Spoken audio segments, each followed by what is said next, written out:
Ciao amici di Sportisili, qui Antonio Massaro che vi parla, siamo in diretta sempre dal campo di Livigno per il secondo giorno di ritiro del Palermo di Alessio Dionisi che preparerà la stagione 2024-2025, almeno per la prima parte di quest'estate su questo campo in terra lombarda. Ovviamente Palermo che ambisce a ottenere una promozione in Serie A, e quindi questa fase della stagione è la più fondamentale di tutte, dove si costruisce da una parte e si lavora dall'altra, con il direttore sportivo Morgan De Sanctis sempre sul campo, sempre a colloquio col tecnico Dionisi per confrontarsi sulle situazioni di mercato e non, in uscita che in entrata, per lavorare per questo Palermo che ha bisogno sicuramente di qualche innesto, ma soprattutto di qualche uscita. Allora direi di introdurre questa diretta per parlarvi di un'indiscrezione che è uscita sul nostro sito. Ovviamente vi invito a leggere sempre sportisili.it, seguirci sui social, Facebook, Instagram, TikTok, Twitter, dovunque, perché dovete assolutamente restare aggiornati con le nostre notizie. Una di queste è proprio quella che riguarda Mirko Piacelli, portiere in uscita.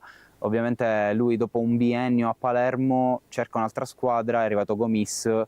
dal mercato in entrata. De Planche al momento è fuori dai giochi, ma è chiaro che l'ex portiere del Trapani non rimarrà in rosanero. Cosa vi abbiamo raccontato questa mattina? Che oltre al Catanzaro e al Bari, che sono diciamo le squadre più importanti del campione di Serie B sulle tracce di Piacelli, c'è anche una sorpresa, diciamo, perché è una categoria insolita la Serie C per Mirko Piacelli, non avendola mai disputata negli ultimi anni, ma intanto il Benevento sembra in forte pressing sul calciatore, che chiaramente aspetta notizie dal suo entourage e poi si dovrà mettere anche d'accordo con il Palermo per lasciare il club e lasciare di conseguenza anche il ritiro di Livigno. Cosa c'è da dire invece sulla giornata di oggi? Allenamento spezzettato, possiamo dire così, squadra divisa a metà. Hanno iniziato questa mattina i difensori insieme a Corona, unico attaccante integrato al primo gruppo, diciamo, possiamo chiamarlo così. Mister Dionisi ha lavorato molto sulla linea difensiva, ha provato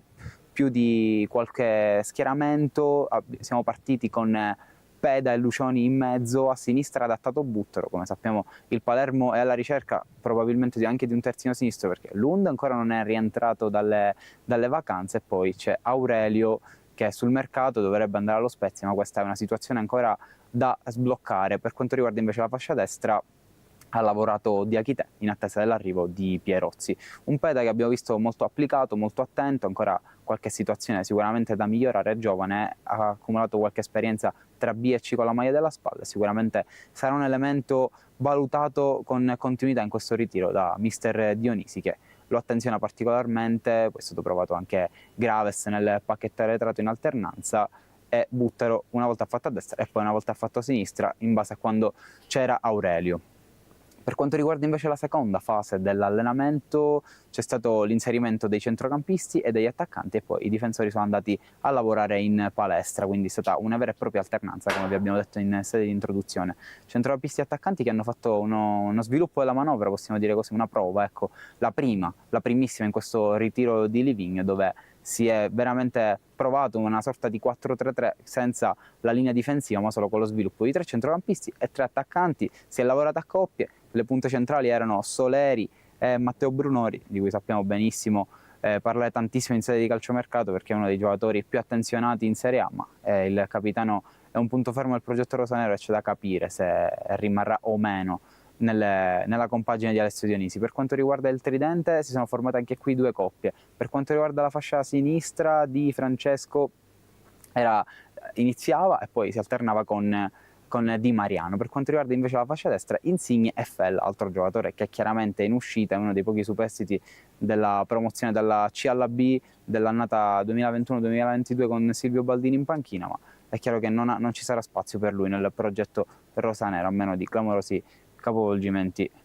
Poi centrocampo molto folto, devo dire, perché oltre alla presenza dei vari Segre, dei vari Saric, dei vari Damiani, c'è ovviamente quella dei giocatori più rappresentativi della scorsa stagione. Parliamo ovviamente di Filippo Ranocchia e Claudio Gomes insieme a Leo Stulaz, quindi stiamo parlando sicuramente di una zona nevralgica dove c'è molto traffico. C'è da capire se ci sarà qualche uscita e poi si potrà cominciare a lavorare anche eventualmente in entrata. Ovviamente ricordiamo che non è stato riscattato Henderson e neanche Koulibaly. Per quanto riguarda invece l'ultima fase dell'allenamento, c'è stata una parte atletica, un po' di lavoro a parte per Diachité,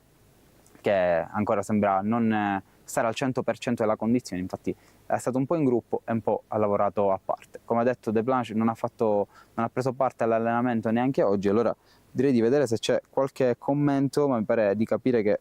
ancora da parte vostra non è arrivato nessun commento, quindi vi invito sicuramente a scriverci qualche opinione su come sta lavorando il Palermo, e a questo punto direi di parlare di uno dei giocatori che stiamo aspettando qui nel ritiro di Livigno, che è Niccolò Pierossi, che dovrebbe arrivare a titolo definitivo dalla Fiorentina. Per lui una buona fetta di stagione con la maglia della Salernitana, agli ordini prima di Filippo Inzaghi, poi di Leverani e infine di Colantuono. Sicuramente non ha beccato l'annata giusta per fare il suo debutto concreto in Serie A Pierossi, ma viene sicuramente da un'annata importante in Serie B, sempre agli ordini di Filippo Inzaghi con la Regina, per lui addirittura 4 gol nella stagione 22-23, quindi stiamo parlando di un profilo che la categoria la conosce, e come detto ieri sarà una buonissima alternativa per Diakite, o chissà che si possa anche conquistare il posto da titolare, mai dire mai, ma per farlo dobbiamo aspettarlo qui in questo ritiro, che chiaramente ancora è come un work in progress, possiamo chiamarlo così, questo ritiro del Palermo, perché ci sono tanti giocatori che non sono sicuri della loro permanenza e altri che devono arrivare. Ovviamente a livello di notizie, soprattutto per la parte in entrata, è tutto molto bloccato, tutto molto privacy, possiamo dire così, quindi c'è da scoprirne sempre di più per questo Palermo che lavora come per costruire una squadra importante. Una cosa che abbiamo notato dal ritiro è il confronto sempre presente tra la parte tecnica e la direzione sportiva, perché c'è un Giulio Migliaccio sempre presente, direttore tecnico di questo Palermo, dopo essere stato una bandiera del club, uno dei beniamini dei tifosi, al fianco di Morgan De Santis, sempre a colloquio con l'allenatore. Una volta che c'è un momento di pausa, una volta che c'è un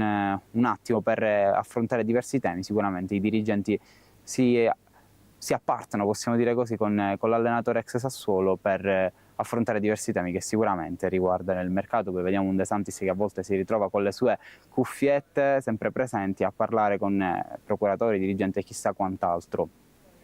Altra situazione che è avvenuta oggi è stata la conferenza stampa di Jacopo Segre, che ha parlato dopo il suo rinnovo del contratto fino al 2027, ha firmato l'ex centrocampista del Torino, e sicuramente questa è una buonissima notizia per tutti i tifosi del Palermo, che l'anno scorso soprattutto hanno potuto vedere le sue grandi gesta nel campionato di Serie B agli ordini prima di Corini e poi di Mignani. Un grandissimo centrocampista, uno dei più importanti a livello realizzativo, tantissimi colpi di testa, quindi sicuramente era una conferma che ci stava e che ci voleva. Poi Segre ha parlato di non aver mai avuto dubbi sul fatto di restare a Palermo, anche se c'è stata qualche richiesta alla Serie A, lui non ha smentito che c'è stato un mercato attorno a lui,